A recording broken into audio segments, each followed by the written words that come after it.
रोमांचक स्थिति रे सीडिन टेस्ट भारत ऑस्ट्रेलिया मध्य चली शेष टेस्ट मैच द्वितीय दिनर खेल शेष होईछि।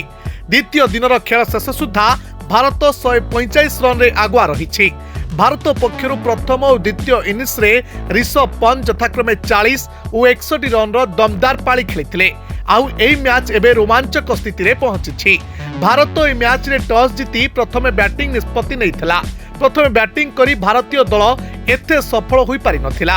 ऋषभ पंत एई मैच रे धैर्यपूर्ण 40 रन करिथिले। फल दल 72 ओभर रे 185 रन रे ऑल आउट होइथिला। सेपटे ऑस्ट्रेलिया भी तार प्रथम इनिंग्स रे विफलतार सम्मुखीन होइथिला। दल पक्षरु वेबस्टर 57, स्टीव स्मिथ 33 रन करिथिले। फल दल 51 ओभर रे 181 रन करिथिला। परे भारत तार द्वितीय इनिंग्स जारी रखिछि। भारत एबे 32 ओभर रे 6 विकेट हराई 141 रन करिछि। आ 145 रन ले आगुआ रहिछि।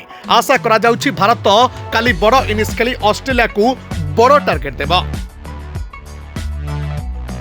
मेरा रिपोर्ट दिनलिपि लाइव।